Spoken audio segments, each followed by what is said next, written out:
Hello everybody and welcome back to the channel. If you're new, you're so welcome. I'm Jane and my husband Mike is behind the camera. We're British, early retirees, debt and mortgage free, living a thrifty, frugal and money saving life here in Brittany in northwest France. And every Wednesday we invite you into our home for a mid-week money chat.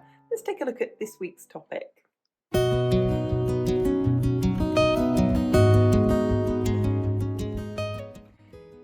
So this week we're going to look at those frugal financial lessons that weren't really on the curriculum, that we didn't learn at school. And if you know me, you know I like to be reflective, and I like to say this to begin with: schools cannot teach everything. They cannot teach you how to put one foot in front of the other. They cannot teach you how to think or what to think. They give us a whole set of skills to take with us, and they are transferable and we can use them. But today we are going to talk about those specific things that I personally didn't learn at school, maybe you didn't learn at school, and that we learned as we went along. So let's get going.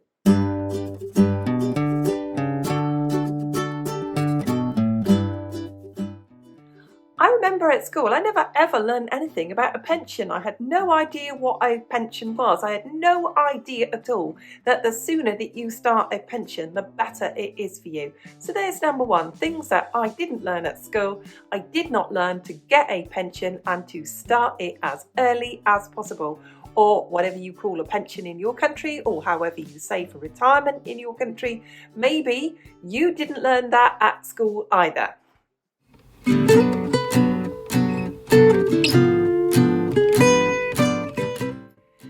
The next thing I never learned about at school was debt. I never learned how expensive it was. I never learned how much I was going to eventually pay back with all that added interest and charges on it as well. I had no idea, and I learned that the hard way because at one stage in my life I did have a considerable amount of debt. And I certainly didn't learn at school about how hard it is to get out of debt once you get into a debt spiral. I certainly never got told by anybody at any stage in my life that there's alternatives to this, and actually debt isn't as good as we think it is.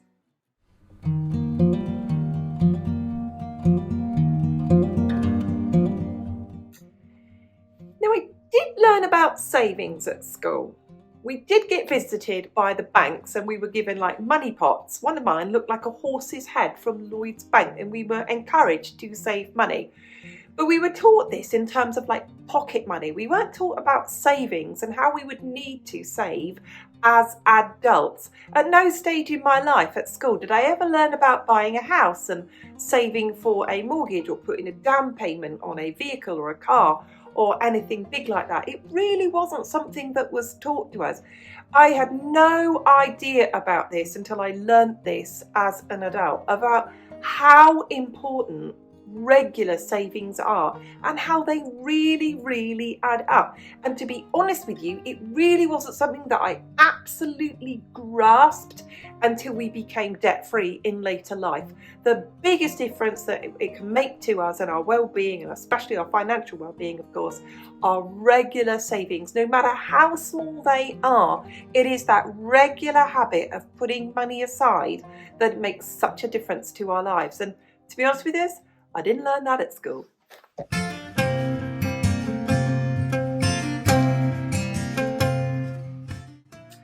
How many of you, just like me, didn't learn about having an emergency fund until later in life? It certainly wasn't something that I knew about growing up. It's something I certainly never heard about when I was being educated at school. And I just didn't know about this. And I didn't grasp that concept until we were on our debt repayment and debt freedom journey, that having that emergency fund initially, if it's your only savings, it can really stop you from falling back into any debt again. For example, the brakes go on your car and you just need that lump of money, or your washing machine dies on you and you've got to have a washing machine. That first initial lump of savings was our springboard to being the savers that we are now. But did you learn about that growing up? Did you learn about that at school? That it was essential to have that emergency fund tucked away that you really didn't use it, and unless you had an actual proper emergency.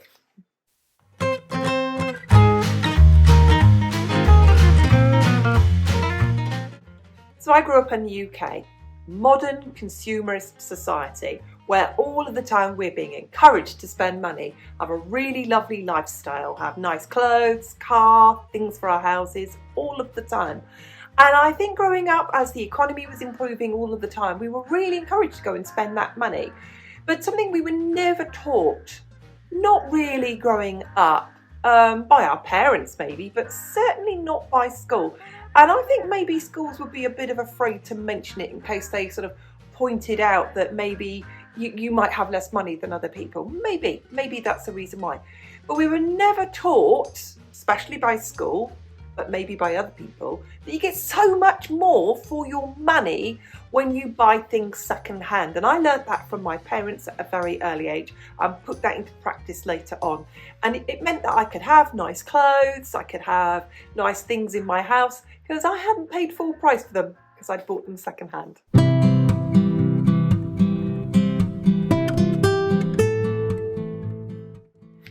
The next thing I really never learned until I, fell over my own feet financially as I got older, is you always need more money than you think you do.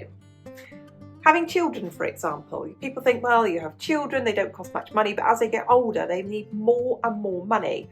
They always need more money than you think that you need. Your house always needs more money. And I think we've especially now, we've got people who've always thought they've had enough money and they really haven't had a buffer. They haven't had a contingency. They haven't had any spare. They have been living absolutely to their means, not beneath their means. And I always sort of spread the word about living beneath our means, because if like now prices go up and life goes expensive, you've got that little bit of leeway. So there's something that I never learned growing up, and I certainly never learned it at school, that life will always cost you a lot more than you think it's going to cost you.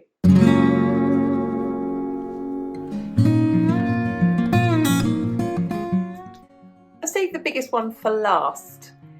And I think the biggest thing that we're just not taught at school, we might be taught it by our peers, by our friends, by our families, but I don't think it's something about a character trait or a behaviour trait that we are especially not taught in schools, because we always are taught to aspire and achieve our dreams and go for it and do all of these things.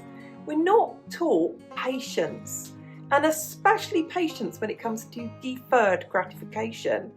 That just because everybody else has got everything, and this Instagram lifestyle, and this where everything has to go online and everyone's showing all the things that they do all of the time, that everybody feels that they have to have everything sooner, as soon as you can, that you should be, coming straight out of college and having a lovely house, a lovely car and money and all of these things. But actually, all of this takes time, and it's about deferred gratification, about saving, about budgeting, about taking that time that you may not have it today, but you might have it eventually.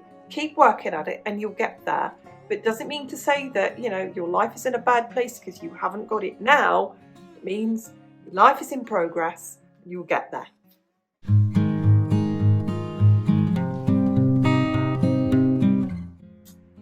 I do like to be reflective, and I certainly don't like to be cynical. But if I was being cynical, there's probably a reason why we are not taught growing up by schools, by media, by the wider world around us to be frugal.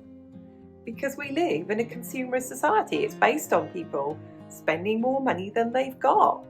Huge amount of the economy is based on people borrowing money and paying back more money than they borrowed.